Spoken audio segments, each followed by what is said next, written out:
Hey guys, Justin here. This will be a second lap hot lap and have fun with the accompanying commentary of my friend Noah. One thing leads to another. I applied for their credit card because they had a promotional offer running where you get 20,000 or $200 in bonus, 20,000 tier credits, which puts you at their Pearl level, and as such, with that Pearl level, you get free parking. So it's like a $500 sign-up bonus for $1,000 in spend. That's a no-brainer. Applied for it, got the card. I'm going to use that. And now, the other best part about that is now if that card stays open in good standing, it gives me Pearl status as long as I have the card. So free parking, discounts on food, drinks, and bonuses on slot play. And my points never expire now. So I can keep them as long as I want, which is good because I need them. Alright, let's take a look at that. So, first lap, it just doesn't have enough grip for the hot lap. So what I do is I just take my out lap and my turn 1 and 2 really easy. Not so easy that you bog down the car and you can't get it up to speed before turn 3 here. But just like think of it as like mega tire saving. So then 3 and 4, we're going to run kind of the outside line. I found that the car gets a little too tight if we run really high up, so I just like this middle line a lot more than the way top line, because at the top line you kind of have to turn down like this at the end, where with the middle line you can kind of just ease the car off the corner. So I think that helps with keeping more momentum. So we're just running the middle, getting the car. So you notice I did a little moment here where I kind of rotate the car a little bit more towards the bottom. And so that's because I just want to make sure that I can get as straight of an exit as possible. If I don't get down to the line, that's okay. I'm just trying to make sure that I don't have to turn the steering wheel to the left on exit very much. So you see, I'm prepping my car for corner exit. And so now once I make it to the exit, I can kind of just let the car go straight. And you can see how loose it is there. So that's another reason that you want to do that. Okay, so now going into turn 1 here. Go all the way up to the wall, and then set up a very wide entry relatively. Oops. And so you can go about it a couple ways. I tried to go to the bottom really early. I tried to kind of go the middle and then very late apex. But at the end of the day, for hot lap, I think just a standard wide entry apex in the center of the corner, I think that's where the speed is. So you see I go not fully out of the gas. Oh, sorry. I go fully out of the gas for like an instant. So I get out of the gas in stages. So my first stage is half throttle right here. And then my second stage is full out of the throttle and then the tiniest brake tap. I guess that brake tap wasn't particularly necessary, but it's just kind of the muscle memory of my feet, you know? Doesn't really do much, doesn't accomplish much. But you can't get to the bottom without going fully out of the throttle. See how I kind of correlated full out of the throttle with an extra tiny bit of wheel turn. So when I'm full out of the throttle, my wheel just goes a tiny bit more to the left, and that kind of forces my car down to the white line. And by forcing my car down to the white line, I can get on the throttle really early. So you see, I'm getting on the throttle not when I get to the white line, but a bit proactively.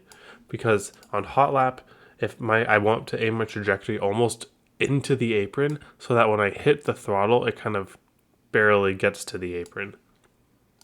Because getting to the throttle should get this car a little tight at first.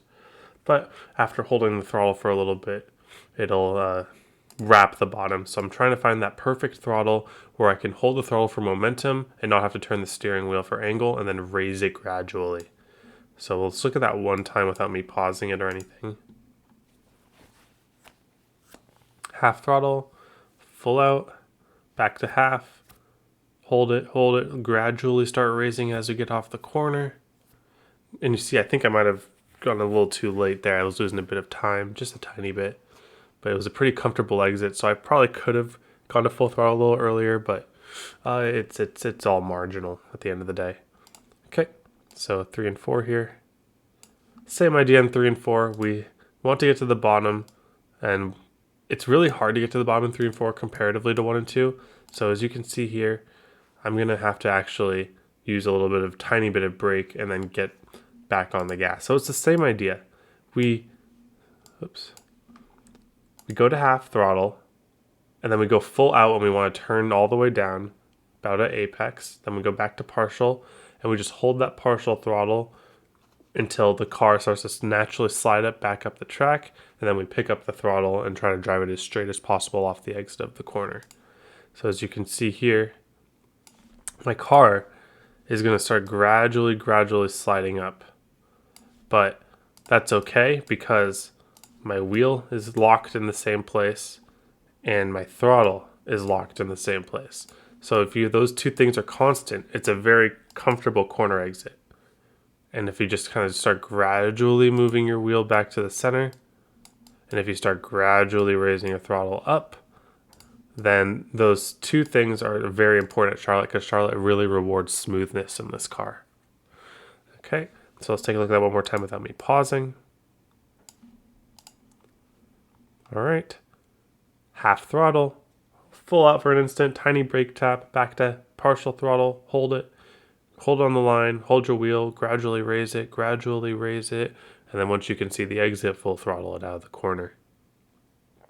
You can see it gets a little loose, so you just got to be ready for your car to snap a little bit loose on throttle. When you have your wheel input ready there, then that'll make it a lot easier to manage. All right, very good. Let's go to the long run. All right, we did a 30 lap run and ended on 70-70, which I felt a lot tighter. I thought I was going to burn the right front there, so I guess I was doing something right. So basically burning 1% tire per lap, that's fine. So what I was doing was for the first half of the run, first 15 laps or so, I was just wrapping the bottom as best as I could. See my shallow entries, and then using the little bit of brake to help rotate the car, and then I was able to pivot that onto the right rear. So when you see me get on the throttle here when I'm already on the line, notice how my wheel isn't turning to the left anymore. So that's how you can tell it's on the right rear. A lot of people ask me, how is a car on the right rear? Well, if I'm mashing the throttle, well, not mashing, but if I'm full throttle and my car does not need any more extra steering input, that means that I'm driving off the right rear. So that's a good reference for you guys. So you can see that I was pretty much just driving off the right rear until I couldn't anymore. And so you see I'm still trying pretty shallow entries here, and it's still working. See, it's still working. Really keeping that wheel kind of neutral and getting loose and all that good stuff. 3 and 4, it's a lot easier to get that weight shift in 3 and 4. You see, I'm just getting too loose at some points here. But so that's what you're looking for in the short run. Okay, so now in the long run, it's going to go away. This line isn't going to work forever. It's going to just get too tight at some point. And so that's when I start going to wider entries and just getting a late apex. So that's kind of my go-to. See how it gets loose on exit? That doesn't really mean too much. It's not driving on the right rear for any of this corner. This is all tight. And then I guess it starts getting loose like right here, but that doesn't mean too much for tire saving.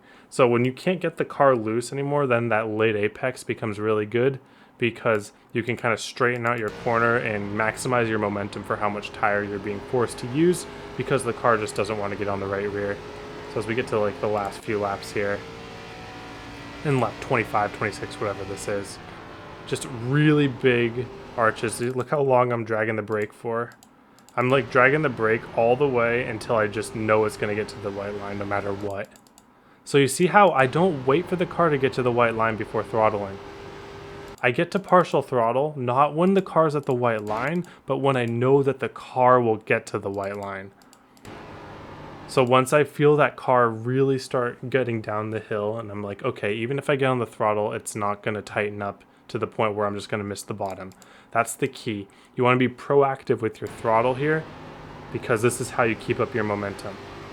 And you see that if you do it correctly, then it's not even getting the car tight because you waited the perfect amount of time to where the car's weight is shifted down the hill, and now the throttle is working in conjunction with that instead of against it.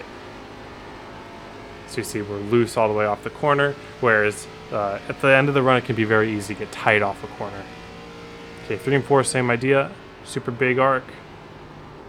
Getting the throttle a little bit before the white line. And we're getting loose off the corner instead of tight. We're getting very loose, holy. But those are the two lines that I would expect to be good here. Now I can get Larry paced and just exposed and something else could be the way. But from my experience, when you can wrap that bottom line at the beginning and get the car on the right rear, that's always the best option. And then when that goes away, you either run an outside line or you run a late apex line. And outside line did not work for me. The car was just too tight center. Trying to keep up momentum up there, I'd rather use the brake to work against that tightness and to get rotation. So, okay. So this is the end of the run pretty much. I think there would be like 5-10 more laps here, but we have good tires to make it to the end of the race. Push a little bit if we need to, but that late apex is still going to be helpful. And then if I get to the bottom a little too early, I'll just hold the partial, still let it get loose off the corner, get that even tire wear. That's all that we're looking for. All right, and if you have any questions, feel free to leave it below. All right, happy farming.